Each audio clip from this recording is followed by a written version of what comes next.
Hello guys. आज हम बहुत ही इम्पोर्टेंट शॉर्ट क्वेश्चन करने जा रहे हैं जो कि अगर एग्ज़ाम के हवाले से देखा जाए तो ये शॉर्ट क्वेश्चन काफ़ी ज़्यादा इम्पोर्टेंट समझा जाता है। ठीक है, तो वो शॉर्ट क्वेश्चन कौन सा है, आइए हम देखते हैं। वो शॉर्ट क्वेश्चन ये है कि how we represent the active mass. यानी आपके पास रिएक्शन है, रिएक्शन के अंदर रिएक्टेंट्स हैं और प्रोडक्ट्स हैं। ठीक है, उनके एक्टिव मैसेज को, उनके मैसेज को जिस तरह मैस है ना, उसका यूनिट है किलोग्राम। ठीक है, अब वो ये कहना चाह रहा है कि आपके पास रिएक्शन के अंदर रिएक्टेंट और प्रोडक्ट है। ठीक है, उनके जो एक्टिव मैसेज हैं, ठीक है, उनको आप किस तरह रिप्रेजेंट करते हैं। ठीक है, एक्टिव से जो है ना आप ये मीनिंग ले लें कि दो चीज़ों का क्या है, सम, यानी रिएक्टेंट क्या है, फर्ज कर लें ए और बी है। ठीक है, यानी इनके एक्टिव मैसेज को किस तरह जाहिर करते हैं। ठीक है, सबसे पहले हम देखते हैं कि एक्टिव मैसेज कहते किसको है।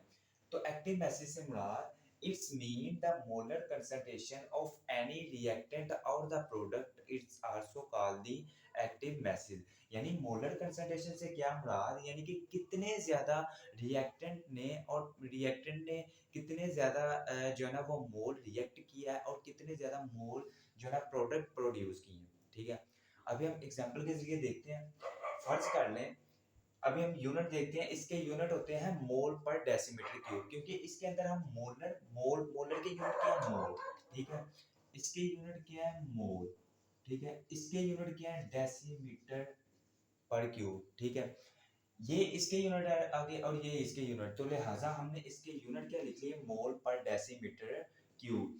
अब जो उसने जो पूछा हुआ था शॉर्ट क्वेश्चन के अंदर कि how we represent the active message, यानी कि एक्टिव मैसेज को रिप्रेजेंट किस तरह करते हैं, वो ब्रैकेट के जरिए रिप्रेजेंट करते हैं। ठीक है, जिस तरह हम आमतौर पे कहते हैं ना, ब्रैकेट ब्रैकेट लगा दो जी, तो लिहाजा हम एक्टिव मैसेज को रिप्रेजेंट करते हैं ब्रैकेट से। अब हम एग्जांपल देखते हैं। फर्स्ट कर लें, यह आपके पास एक फॉरवर्ड और रिवर्स रिएक्शन है। ठीक है, ये दो चीजें रिएक्ट कर रही हैं, A plus B plus C plus D produce हो रहे हैं। फर्ज कर लें आपने इनका जो है ना वो एक्टिव मैसेज निकालना है। फर्ज कर लें कि ये आपके पास फॉरवर्ड रिएक्शन और ये दोबारा क्या आ रहा है, रिवर्स रिएक्शन आ रहा है। ठीक है, फॉरवर्ड रिएक्शन का आपने एक्टिव मैस निकालना है, तो फॉरवर्ड रिएक्शन के अंदर रिएक्टेंट कौन सी चीजें हैं, ए प्लस बी।